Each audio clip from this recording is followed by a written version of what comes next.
Hello, everyone, and welcome back to Uncharted Pixel Podcast, Episode 2. I'm Minor, my friend here is Mitch, and we are going to talk today about games, TV shows, movies, and our love for zombie games, or just how we got into the zombie genre in general. Yes, sir. Before we go into all of these in depth and talk about them, how was your day? Oh, my day has been very short-lived. I got woken up by 3 different alarms, which was not fun. I hate alarms, bro. They're so loud. You hate alarms, but if you didn't put those alarms on, you wouldn't be here for the podcast. So let's be honest. I definitely wouldn't be here for the podcast if those alarms didn't go. Oh my god. Yeah, deep sleep. Yeah, no, I woke up at 12 p.m. My dad called me. I woke up at 1 a.m. My mom called me. I woke up again at 2 p.m. I'm like, I just want to sleep some extra time. That's understandable, man. I mean, you've been working hard this week, so. Oh yeah, dude. It's been late hours, that's for sure. But that's kind of how every week goes at this point. I'm kind of getting adjusted to it. So. Yes. Yeah, I mean, you have to get used to it. Yeah, otherwise it's like you're gonna be struggling every night when you sleep. Like you're just gonna be waking up like a zombie. I mean, my sleep schedule is very messed up because I usually go to sleep at 2 a.m. I can't go sleep before 2 a.m. So that's what I always do. But really? It's fine. Yeah. I can't sleep without pills. So. That's not good. That's not good at all. It's very sad. It's a very sad world you live in. Amnesia, bro. It's not amnesia. It's insomnia. Amnesia is where you forget. Yeah, no, dude. Amnesia is a video game. What are you talking about? It's also a very good video game. Holy shit! That's a good game. It is. But let's start off with the first topic that you actually wanted to talk about, and that is Stranger Things. You said the last time that you are gonna watch season 2, and you're gonna give us You're just gonna give us what you watched and if you liked it or not. So take it away. Okay, so I originally, right, I didn't know how I feel about Stranger Things because obviously the first season, retrospectively now going past season 2, the first season is incredibly strong. It was handled perfectly from start, middle, and end. However, it seems like they struggled to maintain that for me personally in season 2. I can't. So season 2 starts with, I think, was it John? Is it Hooper? I think his name's Hooper. The police guy. Hopper. Thank you. It's with Hopper going to his shack, right? And 11's there. Wait, no, it didn't. That's the end of that episode, I think. Even though she ended up in the Upside Down. See, now, I assumed season 2 would be about getting 11 out of the Upside Down. But they sort of bypassed that entirely, and I think that's a missed opportunity. Because, to my recollection, I don't think Mike or Dustin or the only 2 names I remember have been to the Upside Down this far. So I thought it would have made sense because Mike is completely infatuated with 11, which is that's cool, and it actually rubs off really well on screen. Yeah, like you could almost see it even like outside of the set, like if. Because you see it a lot in, for example, in Big Bang Theory, Katie Cuoco, Penny, and Leonard Hofstadter, I forgot the actor's name for Leonard, they had a relationship outside of Big Bang Theory and within Big Bang Theory. But it didn't last as long as it did in the show. But we move. So you can see 11 and Mike being like intimate off screen. Because they work well together. Yeah. But no, apparently she's already outside of the Upside Down. And I really liked the introduction of one character, which I feel like, spoiler, although if you haven't watched season 2 yet, you deserve for it to be spoiled. What year was season 1 released? Actually, Oh, it's I pretty was far still living. back. I think it's 2018 because I think I was still living in Banbury at the time. I believe so. So Bob, I really liked Bob. Mike's no, not Mike. Will's stepdad plays Samwise Gamgee in Lord of the Rings. Oh yeah, right. Actually, I forgot about that. Really good actor. And I thought his role in season 2 was actually a standout role for the entire cast. I feel like he handled his role very well, and he is a very passable nerd, so that works too. Yeah. But his death just didn't make any sense to me. Like, they used it to fuel the mum's anger, Renata Ryder's anger to take it out on and hurt Will to get the smoke goblin out. But realistically, she shouldn't have needed that to get that anger to do that. Because like this creature is inside her son. That's anger enough, you know. I mean, her son's already been through a lot, so it's like surely they didn't need to kill off Bob. And it didn't make sense. Like, they do this whole running scene, this like super stealth mission as if he's playing Splinter Cell, and then it goes to shit. So he starts running, and he gets to the lobby where they could just leave, and he decides to stop and just stand there and breathe and catch his breath. It's like, bruh, the exit's right there. This is like this is some class A Dead by Daylight shenanigans. The exit's there, it's open, go. What are you doing? So his death didn't quite make sense to me. And it annoyed me. It didn't upset me, it annoyed me. And there was an entire episode that I just straight up skipped. Oh, was there? Why? Yeah. You think, right? So I think it was 7 that I skipped. So episode 6 ends with all the demo dogs climbing up the tunnel. As it's all gone to shit. Like, the SWAT team's been killed in the tunnels, and they're climbing back up while Hooper and the scientist are behind those glass doors. Yeah. The episode ends with like thousands of demo dogs coming up this hole and claw, and the last thing you see is like a bunch of claws coming up to the rim, and then fades to black.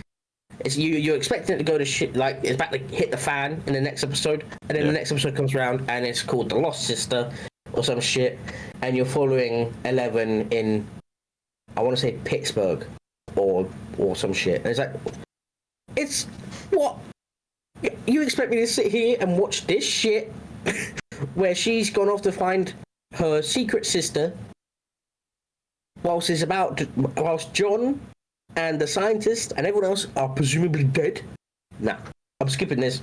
Moving on, because I was sat there, right? Because of course I was watching it with Dylan, because he's watched them all, so he's sort of like he's sort of dropping hints and here and there and helping me sort of understand a bit more. And when we got about 10 minutes into episode 7, and I said, Dylan, so far all I've seen is 11, these punk rock kids, and 8. Am I seeing what's happening in Hawkins' laboratory at all this episode? And he goes, to be honest with you, no. I was like, well, fuck this shit, and I pressed the skip button and I went straight into the next episode, because it just took me, it felt like I understand what they're doing. They're building suspense, and they're also giving a bit of a backstory to 11 and 8 and how they were treated in the laboratory, but I just don't care. Personally, I just don't care. So I'd much rather get back to what's going on with this shadow goblin and the demo dogs and everyone at the science lab. So that's what I did. I just skipped that entire episode, and I have seen people say that like episode 7 was one of their favorite episodes of the season. But I mean, I don't care. I don't care. I do get that. I do get that because like in the end, so far up to season 4, I believe, those guys are not mentioned at all anymore. It's just a backstory of 11, just you finding out what happened, how they were treated, stuff like that. Yeah. And So, like, if you're interested in the backstory, you can totally watch it if you actually want to like just Well, yeah. explore more behind Hawkins' laboratory. But other than that, those kids themselves are not mentioned anymore. which is kind of crazy to me because like season 2's opening was 8 and that cop chase. So it's like I sort of had a feeling that there were going to be bigger roles in the season and in the show itself because lo and behold, there's another telepathic or powerful mutant who should be at, Xavier's school for gifted youngsters or gifted students rather. But I mean, if they're not going to be in season 3 or 4, then what's the point in even watching the episode? I mean, other than the backstory for 11. So I skipped the episode, and I can't lie.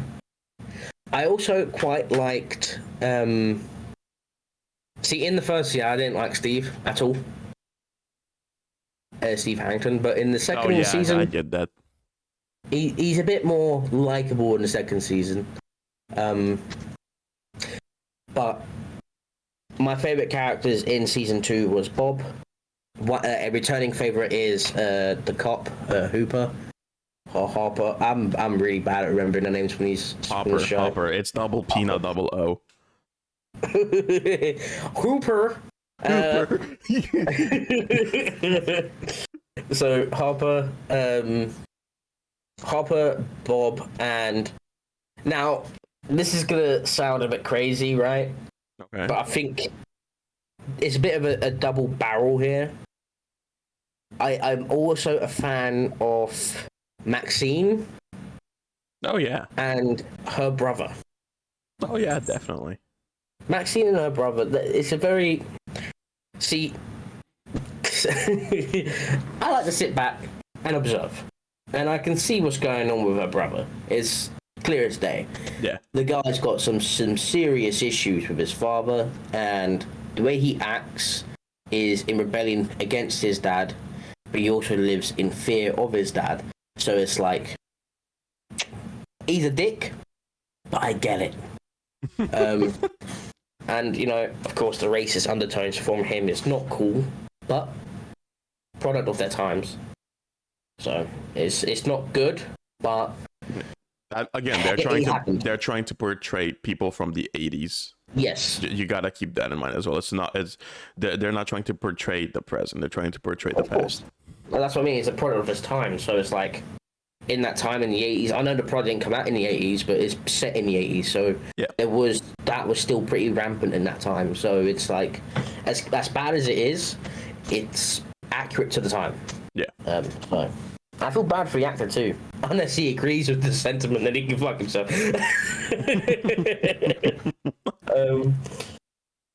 And honourable mention to Dirt.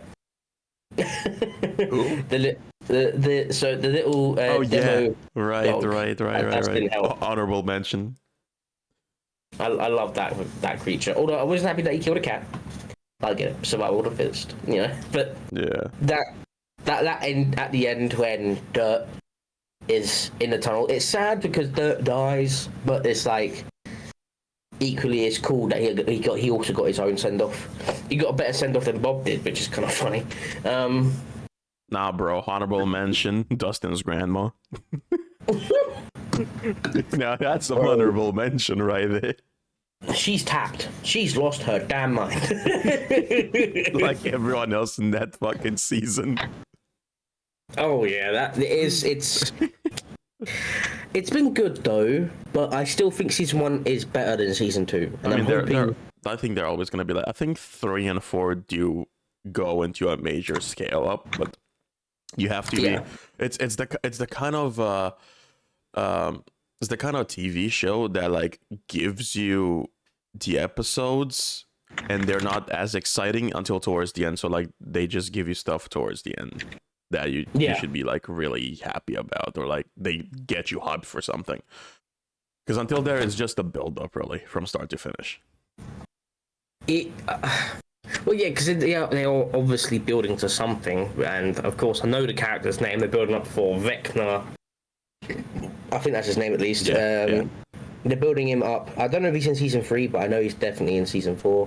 And of course, they're doing the whole oh, he was always around shtick, I believe.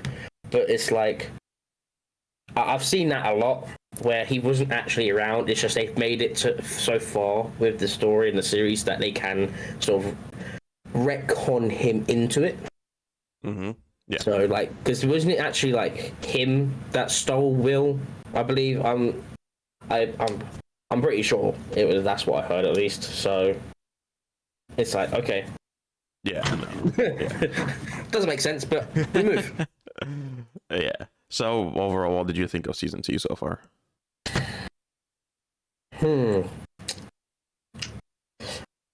Okay, so after watching season 2, I've been able to build a sort of report on it. Mm-hmm. So I'll go rate season 1 and then season 2. I think season 1 out of 5 is a 4 out of 5. Sure. There's a few things they could have done better, but I mean, just for me personally, they could have done better. But and we all have our own preferences, so it is what it is. Okay. So for me, there was only a few things they could have done better, but it was still very close to fantastic. Season 2, on the other hand, it's a 2.5 out of 5. Oh boy, yeah, yeah. It did go pretty down low for you, didn't it? Are you gonna watch season 3 though? Yes, and I will try and watch season 3 before our next. Because I believe, well, actually no, I should try and watch season 3 before our next one. Because season 3, sorry, before our next one, because well, the topics that we've got looping in the air for the next podcast, it would fit because it's it's air quote a horror show. So yeah, I would say Stranger Things is a kind of a horror genre TV show. Yeah, I would say that. It's got the old school horror vibes. It's yeah. So yeah, I'll watch number 2 for sure. Well, And number 3, sorry. Well, as we got that done with Stranger Things, I would say again, I did really enjoy all seasons. I'm an avid and massive Stranger Things fan, and I love all the cast so far, even the people that have died when it comes to like characters. But I do love Stranger Things overall. Very, very good TV show in my opinion. We also do have people that don't really enjoy it, like you, for example, but that's just because of our own taste. It's not because you hate it. It's just that's your own taste. My taste is completely different than yours, and that's the small of it. Well, yes. Let's switch up to a game actually that you were able to play a few hours of, and that is Jedi Survivor. You wanted to expand more on Jedi Survivor, so let's go for it. Yes, so in the last episode, I spoke about my hype for Jedi Survivor, and that it was coming out very soon. Yeah. And a week later, here we are. I've played, I think, 2 hours on PC. Now,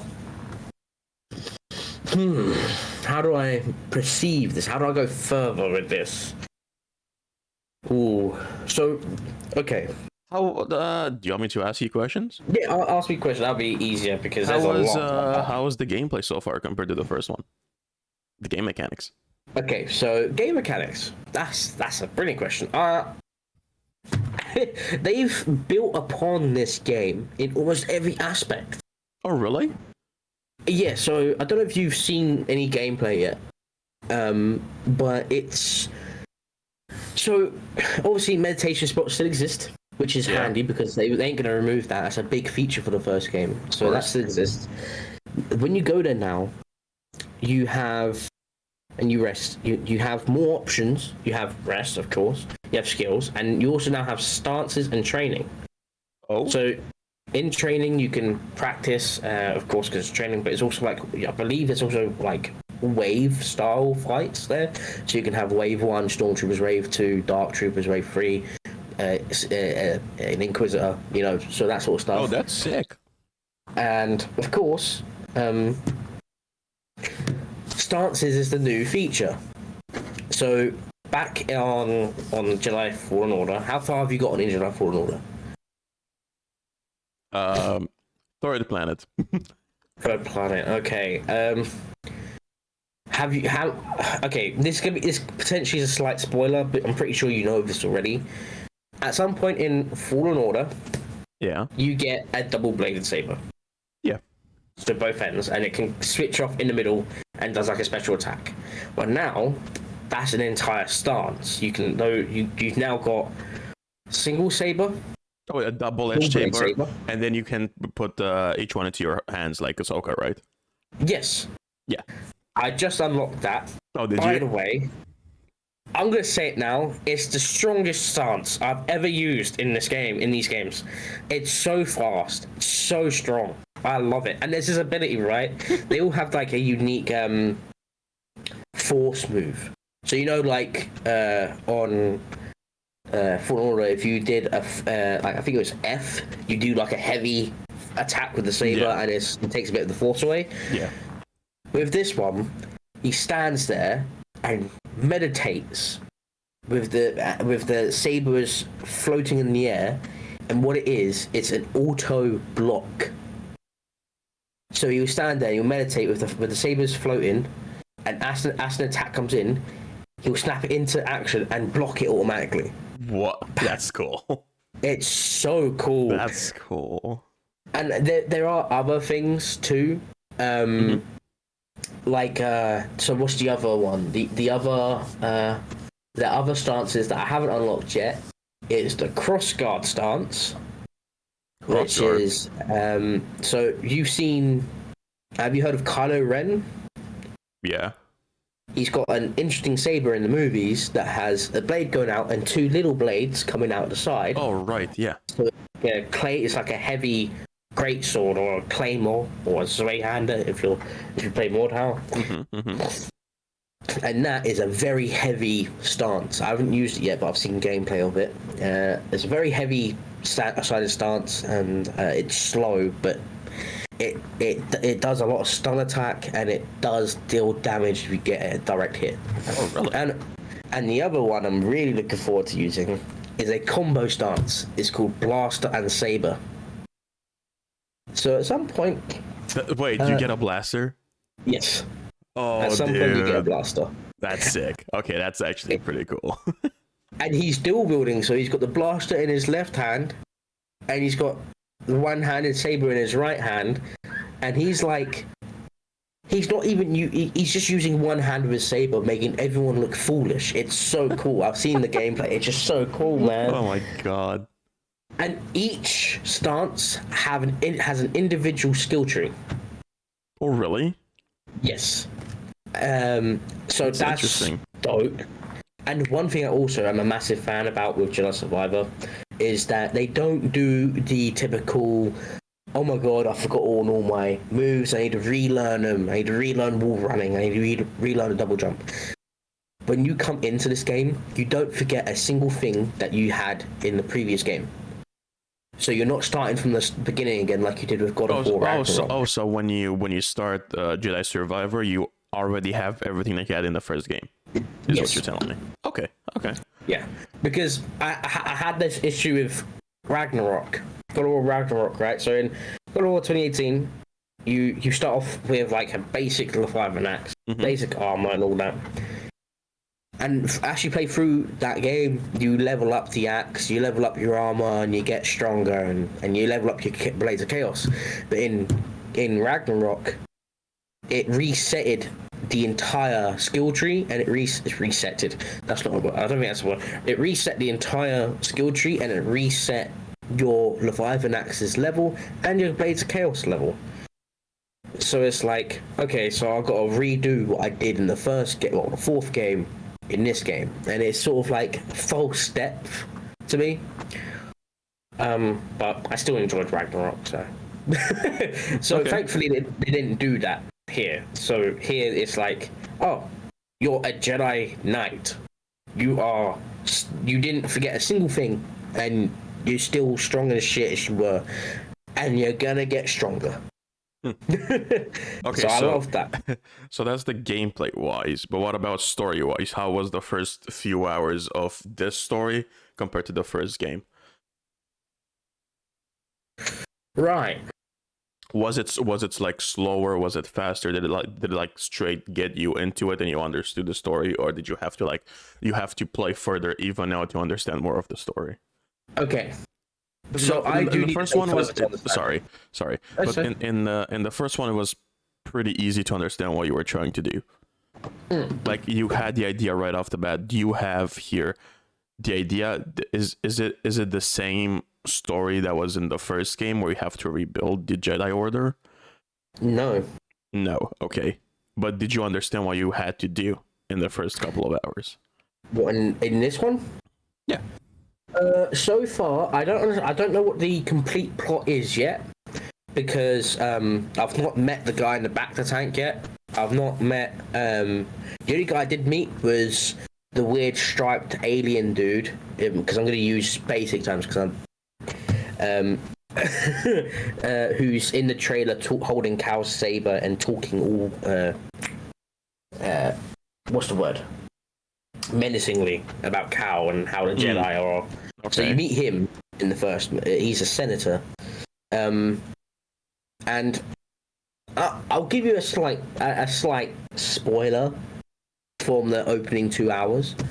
So in the trailer, do you remember seeing the Jedi Temple in the first trailer? In the trailer for the game, Jedi Survivor? Yeah. Yeah, that's the opening mission. Oh, really? Yeah, it literally kicks you off on Coruscant, which is really cool. So cool. That's sick.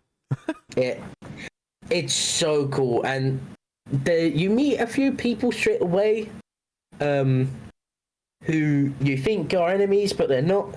They're actually your team, because from what I've played thus far, the story is you're part of the rebels, and you're helping Saw Gerrera take it to the Empire. So that's all I've got thus far, because that's how far I got before my game inevitably crashed and closed. Oh, your game crashed? Yes. I reached the Planet Kobo, customized my saber. Yeah. Made it all silver and gold with a green blade. Very nice. And then I was parkouring towards the natural lay of the land where I need to go. Like you have to go in towards this big creature. Mm-hmm.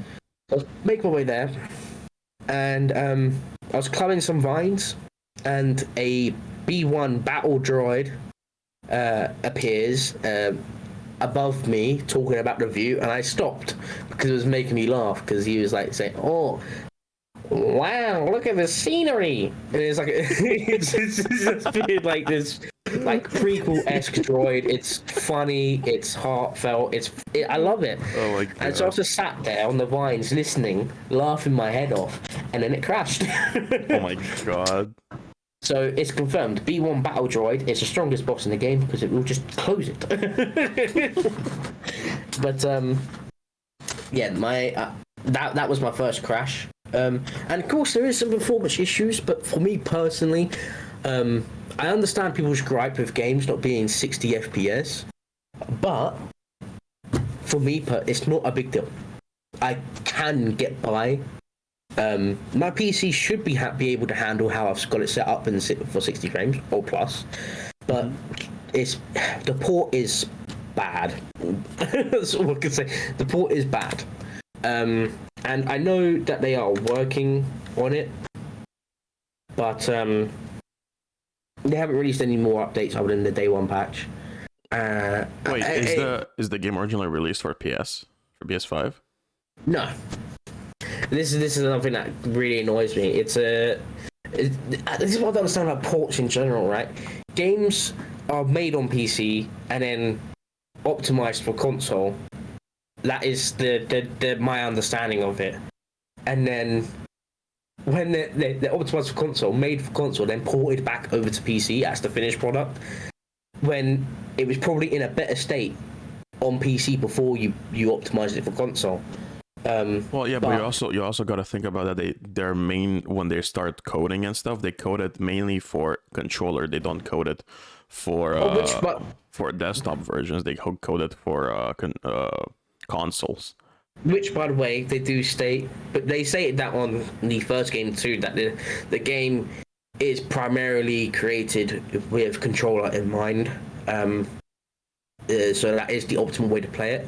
I, of course, said, I'm a PC player, and played on keyboard and mouse for both games. Keyboard and mouse worked fine on the first one, personally.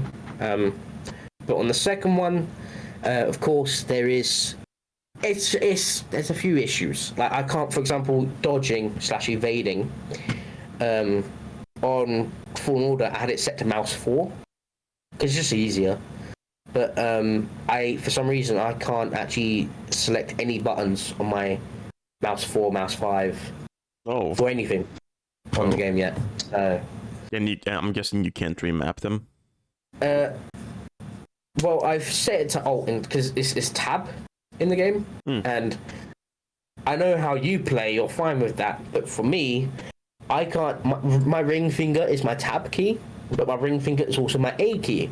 So if I want to dodge left, it's impossible. You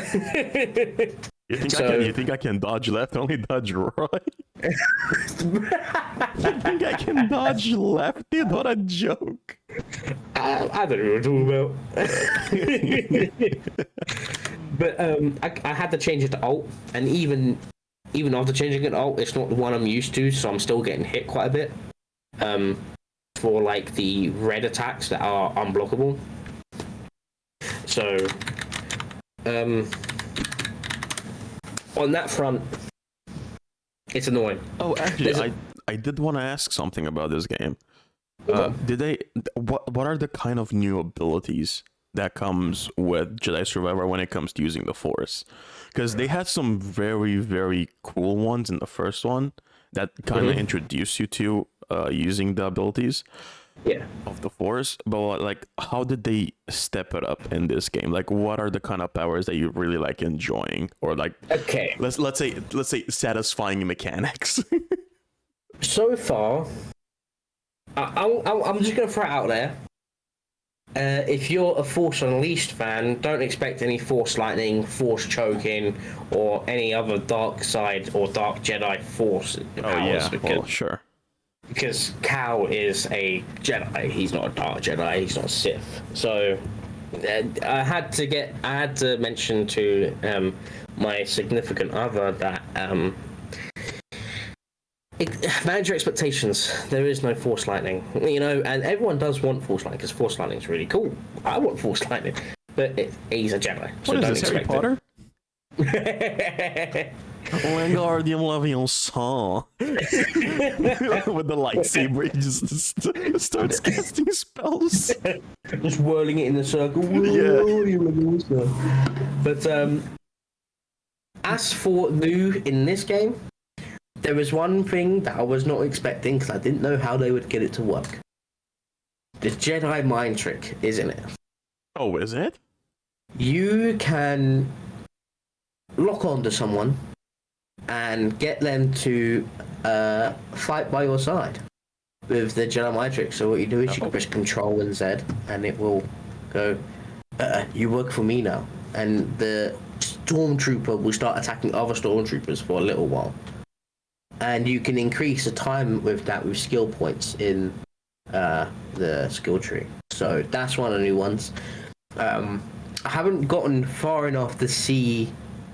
Well, actually, I just haven't checked the full skill tree yet because I didn't know if my game was going to crash. So I was like, okay, I'm just going to play as much as I can before it goes kaput. But yeah, I will look through the skill tree again because I think there probably is. Actually, there probably is new ones, but they're probably not going to show it on the skill tree just yet because, like, for example, I know there's a crossguard saber, and I know there's a blaster and saber stance, but those skill trees ain't available yet at all. So there might be new skill moves, new force moves that haven't been displayed through the menu yet. I see. But there is like an ultimate ability. Oh, is there? Yes. And it basically freezes time. Which is kind of crazy. So you know how because in the first game you were only able to slow down time. It still slows down time. Freezing time is a bit of a over exaggeration on my behalf. When I say, because what I mean is, so in the first game, I think you could slow down 1 or 3 people at once. I think 3 people was max, 1 was minimum. But now you can freeze everyone around you or slow down everyone around you with a press of a button. Oh, It's the that's ultimate pretty ability. cool, actually. That's cool. It is really cool, And very it useful. helped me. It helped me a lot, especially because there's a boss, of course, because the first mission is the air quotes tutorial mission, and there is a boss in the tutorial mission that nearly fed me my shit. So, Oh, do you still have BB-8? Yes, and he has even more customizations now. Oh, yeah? Yeah, he's not just recolors. You can genuinely change like his eyes, his head, his body, his legs. Does he have even more useful abilities, or is he still kind of just like the show me the map and healer of the game?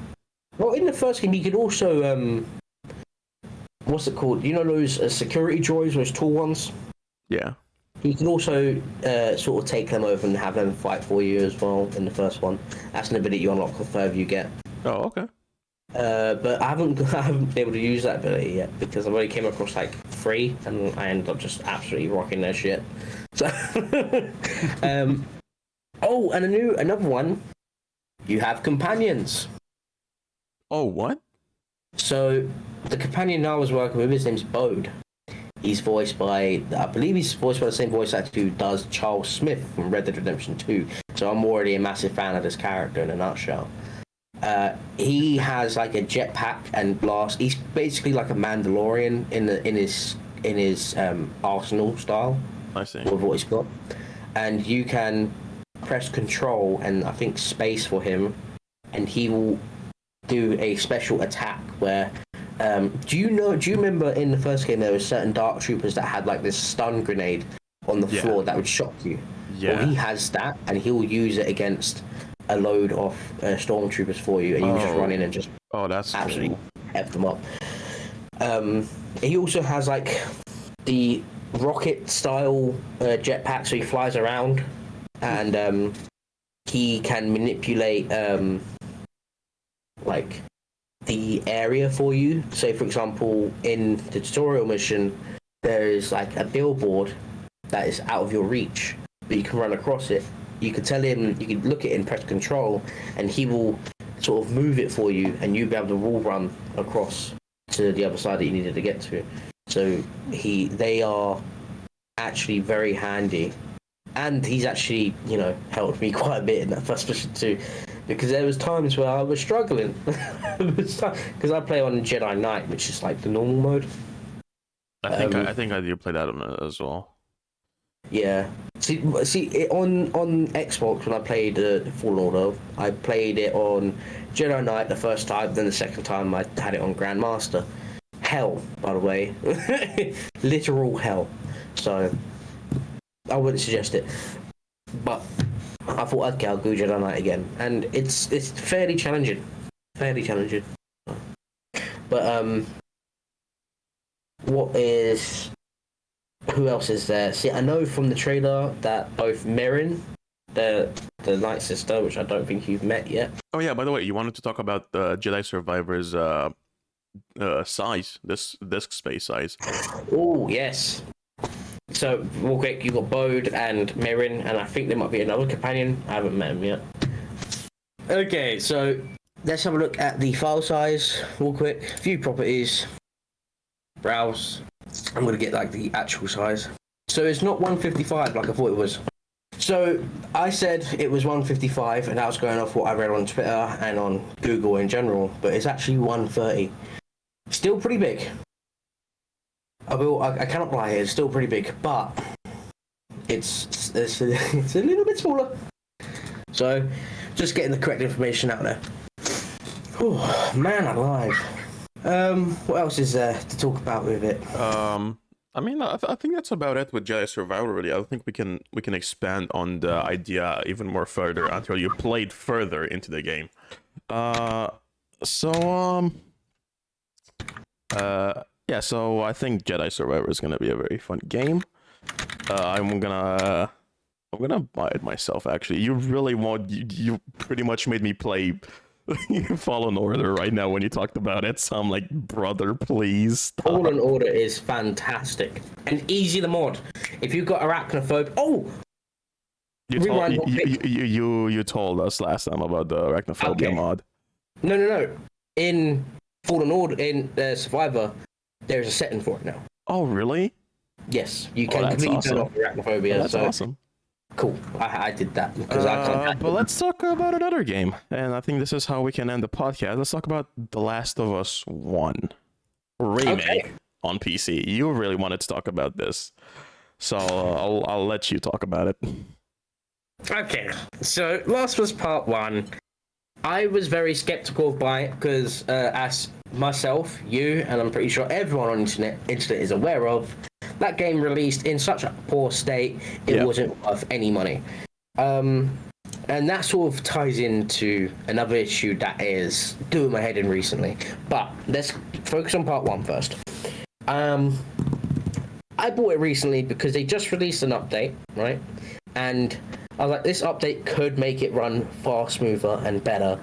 So it's best to get it now on CD keys for like 50% off because no one's buying the game right now. So on CD keys, if no one's buying the game, they will slash the prices incredibly big, or low rather. So I was like, okay, it's really cheap right now. This update could save the game, so I'm going to get it while it's at its probable cheapest. So I bought the game, I installed it, and okay, so the game is not as bad as it was when it released, which is a good thing, because when it released, boy oh boy, was there some sketchy issues when it comes down to textures, to poly, to just being able to play it. You know, it was really bad when it released. It was like The Last of Us played on PS2. Genuinely, and like the lowest res, like I saw images of like low res Joel, and it was like, bruh, he looks worse here than he did on PS3. Yeah. So I was like, this is ridiculous. I'm not playing it. I'll wait. And it's only been out like a month to the day almost, I think. And I can happily and soundly say they've done some really good work. It's not completely polished yet. Yep. But given that it's been a month, and I believe they've done like 4 updates, I think, or 3 updates, it's incredible at how much differences they've made compared to the release. Now, of course, you can use a screenshot if you wish.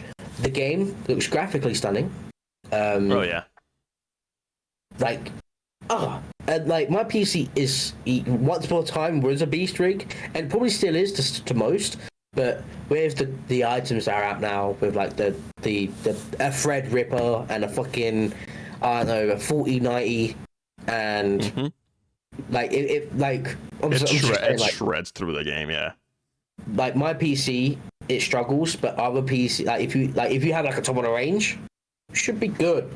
But you shouldn't need a top of the range to get a 60 frames and play on high. Yeah, I mean, especially this game, it's pretty old right now. Like, it released a while back, and this is just a port with like a bit of textures, I think, right? Yeah, essentially. Yeah, like it's remastered. That's what it is. It's a remaster of the remake. Oh my god. So it's because the remake came out a year ago on PS5, and it took them a while to get it onto PC, and it wasn't finished. It clearly wasn't finished when they released it. But the changes they've made now, which gives me faith on Jedi Survivor, because Jedi Survivor is also a port. I think in a month's time, Jedi Survivor will be far more playable. So if you haven't got it yet, stave off and wait a bit. Does it have optimization issues right now? Massive optimization issues, especially if your PC is not. I mean, to be honest, that's every new game out there, really. I don't think there has been a game out there that was released without some kind of issues. I've got one game. 2 games. Oh god. Which one? So, Sons of the Forest released in beautiful condition, in my opinion. And so did Hogwarts Legacy. Those games released perfectly. No issues. Oh, yeah? Ran well. Brilliant. Yeah, I had a lot of fun in Hogwarts Legacy. And Sons of the Forest is generally the best survival game I've ever played. But so Last was Part 1. It runs well now. I think it's okay to buy if you don't mind playing it on mid to high. Like, for example, you got a 2060, right? Yeah. I think you got 2060. I don't know what your GPU is. I believe I do. Right, so okay, if yours is a 2060, you should be able to run it at high to medium with no ray tracing. I have to play it on high. I have to because it just hurts my soul with a 3060 and the game doesn't run at 60, which is kind of contrarian to what I said earlier. But it's like, if I have to put the game on medium to get 60 frames, I'm not happy. But I can live without it. I can live without it, and that's how I've been doing it with Last of Us. And that's how I'm going to continue to do so on Jedi Survivor. But oh yeah, don't buy Jedi Survivor until like a month. And if you own it, don't play it. Yeah, I do have a 2060.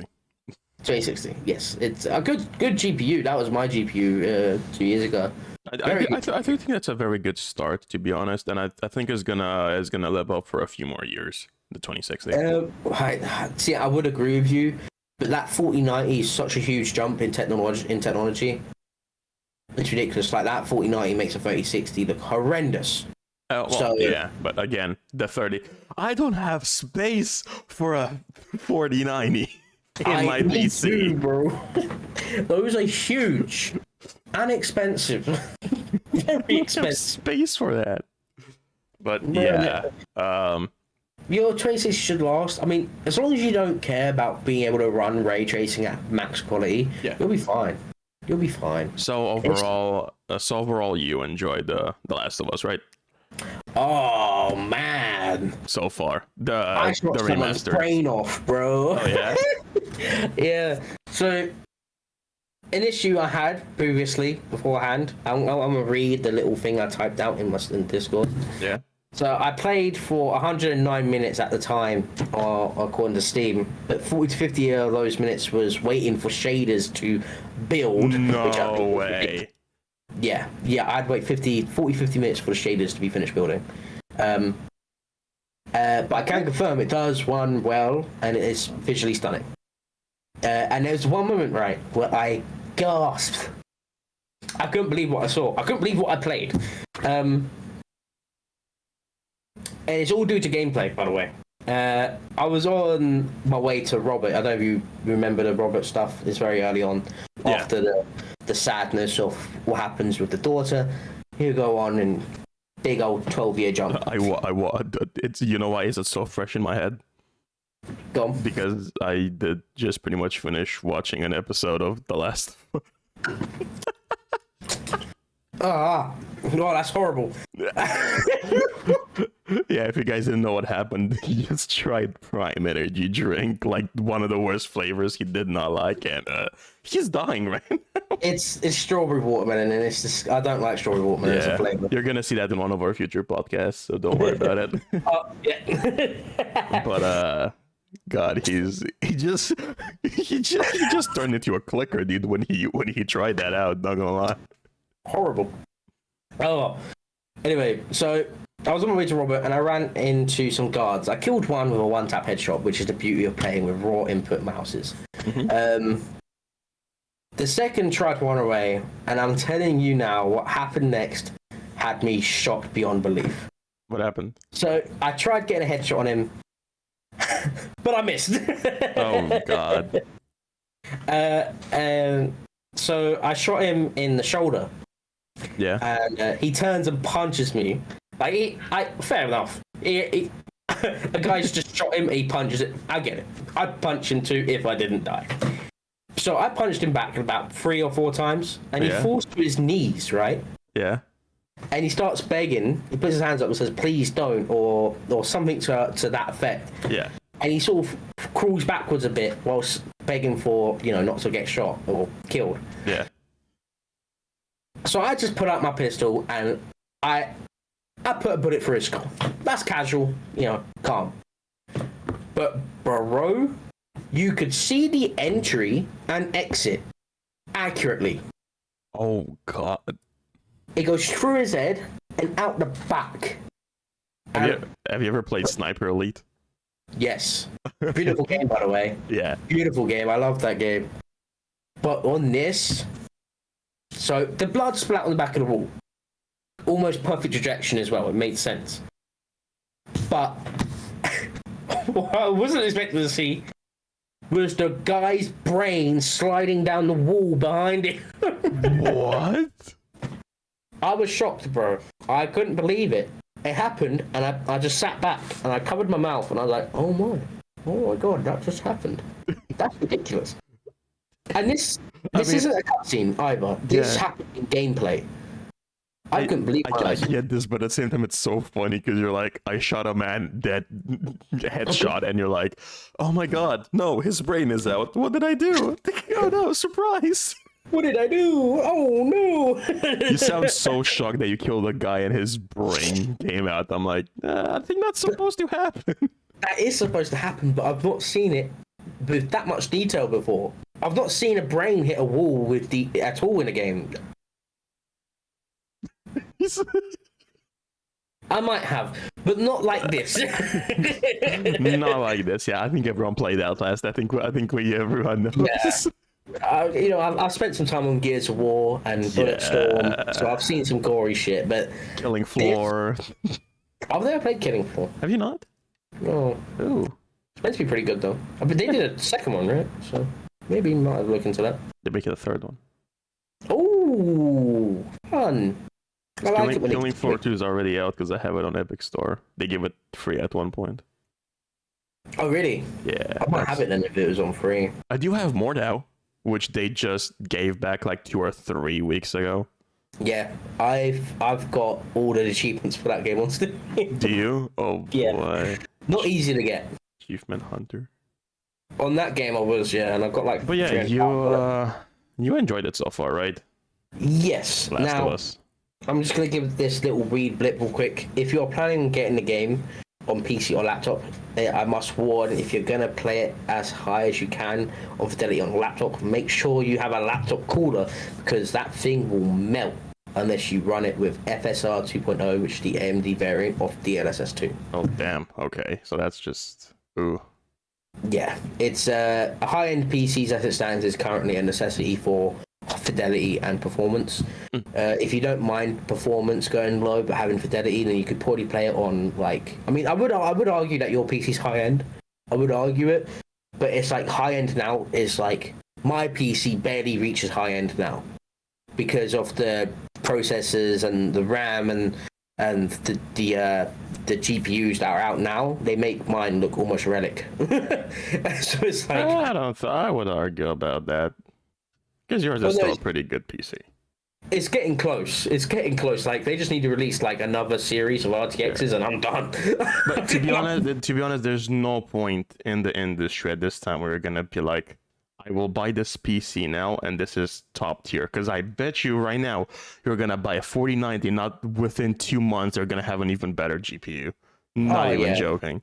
Technology is growing at a pace that is beyond comprehension for it's people. Alarming at times. Yeah, I mean, you got AI. Like, I saw a mod on Skyrim. Yeah.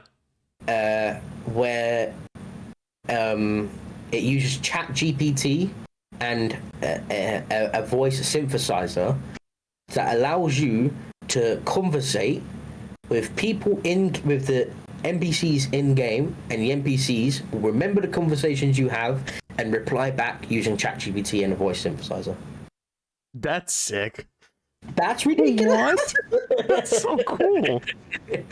It's so cool, and that's like the future of gaming. Like, AI will be huge in gaming. Like, AI is already in gaming because I believe DLSS is AI, and FSR 2.0 is AI. So it's like, okay, we're there. Isn't RTX as well AI?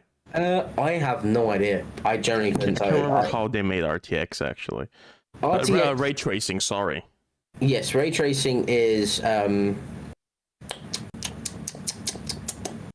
natural illumination set within a game world that naturally reflects everything that it comes into contact with. Yeah. So if the creation in games might be AI, but the motherboard, or the GPUs rather, they're not AI. But AI. I mean, Ubisoft have recently have gotten AI to write NPC dialogue. Oh, yo, really? Yeah, it was. I mean, people was mocking it because, of course, Ubisoft would find it cheap out. But you know. But again, everyone's gonna start using AI at this point, especially that now it's available to pretty much everyone. Yes, there's gonna be a ton of different uses for AI, good and bad. So, yeah, it is. I mean, but overall, in the end, let's backtrack a bit until we go too far deep. I think they did a good job with The Last of Us, especially this remake, and it looks amazing right now. The initial release was bad, but as in this current form, it's good. I would suggest getting it if your PC can run it. Always check specs on online on Google and. Oh yeah, right. Right. Is there anything else you want to touch on? I don't really think I have anything else to touch on. Really, do you have anything else that you want to talk about before we end this? Oh well, we could do the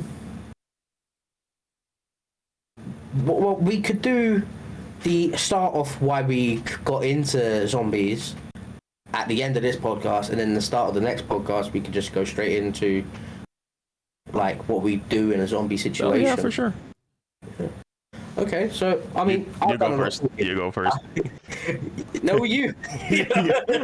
This is gonna turn into a Spider-Man moment where we point at each other. No, you go first. I done a lot of talking today. I feel like I've taken up the limelight. I do apologize. Okay. I'll start off. So, my initial connection with anything zombie related games, videos, TV shows was primarily Left 4 Dead 2 and The Walking Dead. I really did enjoy The Walking Dead. I did watch the entire thing. I still love it. There's some seasons or some episodes that are like really bad. Of course, I think everyone has when you have like 10 seasons or something like that. There's gonna be at one point where a season's gonna be bad. But overall, that's what made me love zombie games. And then it started off with my first one was Left 4 Dead 2, and then I went back to the first Left 4 Dead, and then I heard of Dead Island, and I played Dead Island 2 as well. I don't know. There's something about zombie games that I really, really did enjoy, and then I slowly branched out into like newer ones, like 7 Days to Die, Back 4 Blood, which released rather recently, I'd say. It was a mess, a mix up of with Back 4 Blood, but those are the zombies and TV shows. We should get Back 4 Blood another go. Oh, there's also movies and TV shows that I really enjoyed with zombies. What was it? I think World War Z it's called, one of them. Yes, Brad Pitt. We can't forget about Resident Evil. Not the TV show, but the original movies. Yeah. We can't forget about those as well. So that's what got me into zombie games and zombie movies, of course. It's a zombie genre, let's say, in general. I think you've listed off some really good things. I think we should give Back 4 Blood another go at some point because I want to see how it's doing now as compared to release. Oh yeah, I can. I think I did play it. Yeah. A few months back, and I think they improved a lot of stuff. Oh yeah, I've played it. They improved so much in it. Good. Okay. Well, you can walk me through it. We'll play it, and you can read this way. Because obviously, Back 4 Blood is an extension, I want to say, of Left 4 Dead. Yeah. Well, let's say Left 4 Dead universe. Yeah. It would easily fit into the Left 4 Dead universe because it has been 2008 to 2021, I think Black 4 Blood came out. Yeah. So that's been a long time. So if they're gonna correlate from game to game time, that's 12, 13 years. So 13 years later in Left 4 Dead, it could easily look like it does in Back 4 Blood. You know what also got me into zombie games? And you're gonna laugh your ass off, but I really want to say it because it's the funniest response ever. Go on. GTA San Andreas Online with DayZ mods. Oh my lord. I've never. That's okay. Have you ever heard of that? No. No, No. dude, that was pretty popular when San Andreas was around. Compared, okay, so when San Andreas was around and DayZ was around as well, and Yeah. DayZ at one point actually had some pretty huge player base. That is when a lot of modders introduced DayZ mods to San Andreas, like building your own base and like just like surviving zombie apocalypse, looting stuff. Because I believe a ton of people couldn't afford DayZ, so they just modded San Andreas. And I'm not gonna lie, I enjoyed it at that time. I don't think I will enjoy it now because everything is way out of date. But back then, it was kind of a fun run to like just get on with my friends and just mess around for like 2-3 hours on that game. I think. And also DayZ, of course. DayZ was also one of the main games that really actually got me into loving zombie games and this surviving genre of games. See, DayZ, I was going to mention DayZ with a bit more credit, because I never played DayZ, and in its current state, I believe it's good now. But like when I got my PC, it was not in a good state. Like they was releasing like one update every like 2 years or some shit. Okay. So it's like. But I watched YouTubers play DayZ before I had a PC, and DayZ was like one of those huge games on PC that you just absolutely had to give a go of. So I think that does deserve a bit of a shout. I mean, for me, yeah. The thing that got me into to zombies. I actually started. So I've been playing games since I was a very, very little boy. I'm still pretty short, but very young. Yeah. And zombie games didn't really come into my line of fire until like Xbox 360 and PS3, which I think is a natural state anyway, because I don't think there was many zombie games on PS2. I mean, other than like Resident Evil, but I've never really. It's gonna annoy a lot of people. I know I deal with it all the time, and with and my significant other as well, because she is a huge Resident Evil fan, and so is Dylan. Me, on the other hand, I despise. I don't like the movies, and I don't like the games. So you don't like Resident Evil? No. I like Leon Kennedy. He's a cool character, but that's it. Because the whole thing for me is like in this world of a virus that's created zombies and other like supernatural beings, zombies slowly became not part of it. Oh, especially in the that. games. Oh yeah. So it's like they legit went into the zombies with the new TV show, and that TV show flopped pretty much. Oh yeah. That was their only try to like make a movie too. Like a Resident Evil accurate movie. Yeah, Raccoon City. Yeah, and that flopped too. I don't know. I enjoyed that. I think I enjoyed that way more than the TV show. I'll be honest. Yeah, most likely. The TV show was fucking weird. That's all I can say. I mean, wasn't Lance Reddick in that? I believe. Yeah. The guy from John Wick and Zavala from Destiny 2. Yes. Rest his soul. Yeah. He will be missed. But I'm just not a fan of Resident Evil.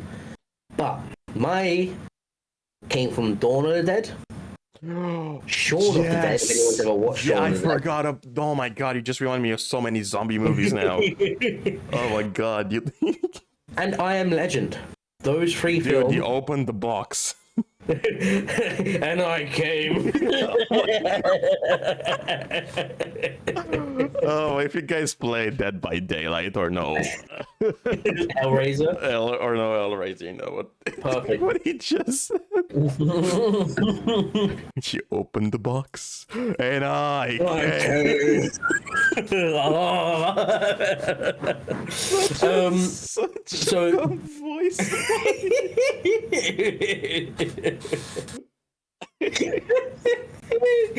So obviously Dawn of the Dead, Shaun of the Dead. See, now, I'm worried that a lot of people won't know what Shaun of the Dead is. Have you ever seen or heard of Shaun of the Dead? I watched it. I know what that is. It's For context, it's a British comedy movie that's based around that sort of rips on Dawn of the Dead. It's got Simon Pegg, Nick Frost, and a bunch of other like Bill Nighy. It's got a bunch of like well-known actors in like the British community, and it's so funny. Not good to watch right now though, because there is a certain word that is said by a white man that shouldn't be said. But fantastic film. If you are not insulted easily, I would suggest watch it because it's funny. It's very funny. Such a good movie. I forgot about it. And I am Legend. But yeah, no, Evil Dead was very good as well. Ooh, Ash and the Evil Dead. Yeah. Yes. Evil Dead was good. Yeah. The new one's meant to be good, but I've not watched it yet. So. Yeah, I haven't watched them either. And the game was a massive flop. So. Although I'm yet to give it a go. Oh yeah. I have it. I have it on Epic Games. I have it on PS5. I have it on Epic Games. Is it cross-platform? Ooh, one quick search will allow me to tell you. Evil Dead, the game, cross-platform. Actually, Evil Dead is available between platforms. To turn on crossplay, you need to go to settings. Oh, it's crossplay. So we can play together. Yeah, we'll give that a go. Fucking bitch. Did you see that they're doing an I Am Legend 2, by the way? Do they? Yeah. From what I saw it on Twitter not so long ago, so pinch of salt. But I heard that so do you know about the alternate ending in I Am Legend 2? Yeah. I Am Legend. Yeah. So apparently they're doing what do you call it? They're going to take the alternate ending as the correct ending. So Will Smith survives, and they're going to make it so what's his face? Michael B. Jordan is going to be Will Smith's son. Oh, really? And they're going to be doing another movie in that universe, which I'm kind of excited for. Because their version of zombies was terrifying. Remind me a lot of Days Gone, actually, in the way that they look. And actually act in some cases, because you got some quick motherfuckers in Days Gone. Yeah, I'm looking forward to, because in that world they turn out that the zombies in I Am Legend, they're not brainless. They are sentient creatures. They love, they feast, they hate. Oh, I just realized. You know what movie I completely forgot to say? Go on. Zombieland. I'm still yet to watch the second one. But did you watch the first one? The first one I watched multiple times. So good. So good. I love the first one. You gotta watch the second one. It's so fun. Oh, there you go, Sean. I was just watching what zombie movies there are out there, and I'm like, oh yeah. Sure, that is fantastic, but I need to watch Zombieland 2. Yeah. But as for games, yeah. Quick, I'll run through it. Of course, World at War Zombies mode from Call of Duty, and then Left 4 Dead, Dead Island, and Dying Light. Those games really held me at my core for zombie games, and of course, Last of Us, Days Gone, also fantastic. But I wouldn't be playing Days Gone or Last of Us if I didn't get into zombies because of the movies and games. Same. I put an unhealthy amount of hours into Call of Duty World at War Zombies. I mean, you're good. Everyone's gonna judge me about this, but I've never played Call of Duty Zombies just because I wasn't able to get around it. I didn't have enough money at the time to buy COD. Yeah. But I did watch a ton of gameplay about it, and it was very fun. I enjoyed it. I would even give it a go right now. But again, I feel like the time slowly has passed when it comes to that game. It's a touchy. We should save this. Next podcast we'll talk about COD. Yeah, next because podcast. I'm a huge COD fan. I love COD, and I understand his statement, and I want to take a deeper dive into that in the conversation. Well, I think that was about it for this podcast. Thank you so much for listening to us. Listening to this weekly banter that we have. I don't know what the next podcast will be, to be honest, because we have multiple stuff that we're gonna record. Because Yes. I don't know if we're gonna be busy or not next week's, so we're just gonna have some random stuff planned. But again, thank you guys for listening. Thank you guys for enjoying this. If you have, leave a like. Please do give us feedback on YouTube, and if you're listening to this on Spotify, we do also have a YouTube channel that we upload this same podcast weekly around the same time as it goes live on Spotify. And not only that, I was also gonna tease this. Our YouTube is not only for podcasts. We're gonna start releasing some gameplay stuff soon as well. We're gonna play together, me and Mitch. Maybe some other people are gonna join us as well. Yeah. But that was it with this podcast. Thank you so much for listening, and I hope you have a wonderful rest of your week. Bye.